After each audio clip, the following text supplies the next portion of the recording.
Right now, your brain is leaking. Not slowly, constantly. Every article you skim, every video you half watch, every fact you nod along to, it slides right through you, like water through a cracked bucket. You feel busy. You feel like you're learning. But 3 days later, it's gone. Here's the strange part. The fix isn't more information. It's the opposite. Neuroscience has identified 7 small, almost invisible daily habits that seal the cracks and rewire how your brain holds on to everything you feed it. We're going to walk through all 7, one at a time. But I have to warn you, the 7th one, the one most people skip completely, is the one that makes the other 6 actually work. So stick around for that. Let's start with the crack that's costing you the most. Right after you learn something, a video, a chapter, a conversation, your brain does something sneaky. It tags the information as handled and starts letting go of it. This is why you can watch an hour-long tutorial and remember almost nothing by dinner. The fix is brutally simple, and it takes 90 seconds. Before you move to the next thing, close your eyes and try to pull out the 3 most important points from memory, not from the page. This is called retrieval, and it's one of the most well-documented tools in learning science. It doesn't just store the memory, it stress tests it right there on the spot while it's still soft enough to reshape. But closing the loop only fixes the leak. It doesn't tell your brain what the information is actually connected to, and that's a separate problem, one most people never even realize they have. Here's something most learners never ask, and it's costing them more than they realize. You learn a concept, say how negotiation works in business, and you file it away in one folder. Business. Isolated. Alone. But an isolated fact is a fragile fact. It has no support system, so it fades fast. And worse, you can't use it anywhere else. The fix is one question, asked immediately after learning anything. Where else could this be true? Could this negotiation principle apply to a conversation with your partner? To parenting? To how you argue with yourself in your own head? Every time you ask this, you're not just remembering the fact, you're building a web. And a web doesn't just hold one strand. Pull on any thread and the whole structure lights up. This is how genuinely sharp thinkers work. They don't know more facts than you. They've connected more of them. But even a strong web can go stale if your brain never gets surprised. And staying comfortable, it turns out, is quietly making you duller. Your brain is, at its core, a prediction machine. It's constantly guessing what happens next. The next word in a sentence, the next turn on your drive home, the next thing your coworker is about to say. And when the prediction is right, which is most of the time, your brain does something you wouldn't expect. It relaxes. It stops paying attention.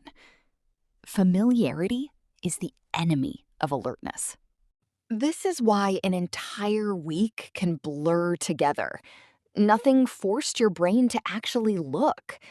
The fix is to deliberately break the pattern. Take a different route home.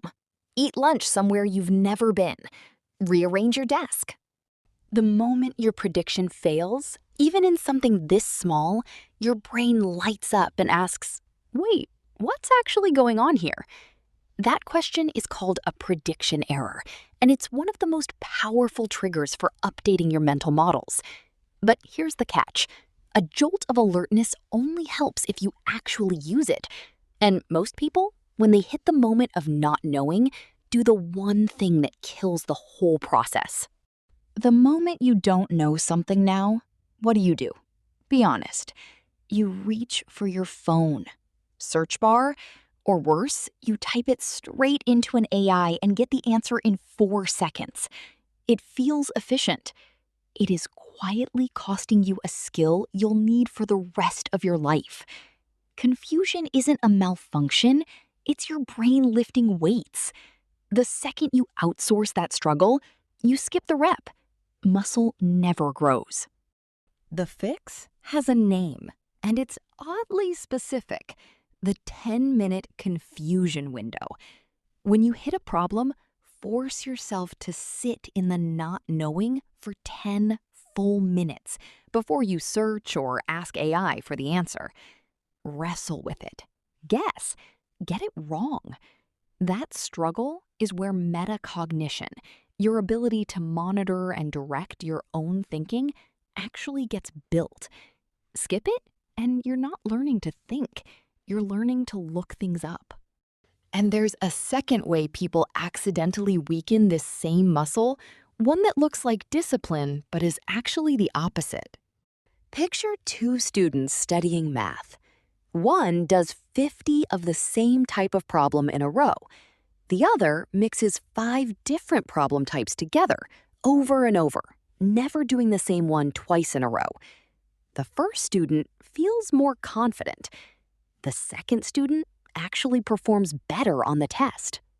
This is interleaving, and it feels harder in the moment because your brain can't go on autopilot. It has to identify which type of problem it's even looking at before it can solve it.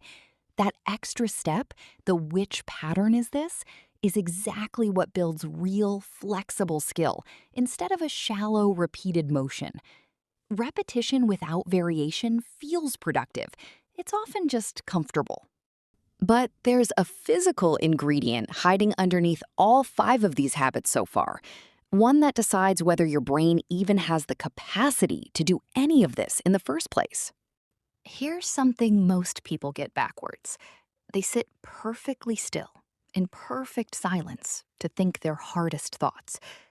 But your brain didn't evolve at a desk. It evolved while walking, hunting, moving through unpredictable terrain, scanning, adjusting, solving problems in motion. Light movement, like a walk, increases blood flow and activates the exact brain regions involved in problem solving and creative connection. It's why your best ideas hit in the shower or on a walk, and never during the forced brainstorm at your desk. The fix? Attach your hardest mental tasks to a walk. Wrestle with the confusing problem. Plan out the difficult conversation. Replay what you're trying to learn while your legs are moving. It's not a coincidence that it works. It's an attentional environment your brain is built for. 6 habits down. And every single one of them, all the connecting, the struggling, the noticing, it all evaporates by tomorrow if you skip the one habit that locks it all in place. At the end of the day, most of us do the same thing. Scroll until our eyes get heavy, then fall asleep. Every insight from the day, every small shift in thinking gets buried under a feed that doesn't care if you remember any of it. There's a 2-minute ritual that changes this completely, and it only requires 3 questions, asked right before you sleep. What did I learn today? What surprised me? And this one matters most.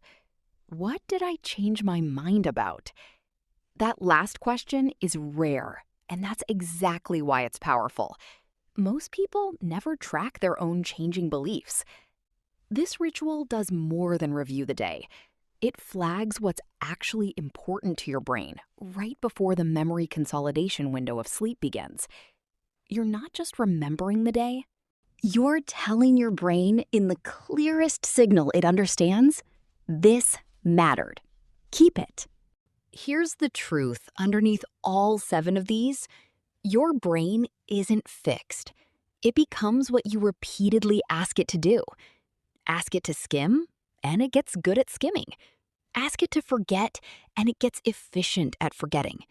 But ask it to close loops, build webs, tolerate confusion, mix its practice, move while it thinks, and reflect before sleep, and it becomes sharper, month after month, in a way that compounds. So here's your first rep. Right now, before you close this video, don't scroll away. Close your eyes for 10 seconds and try to recall the 3 habits that stuck with you the most.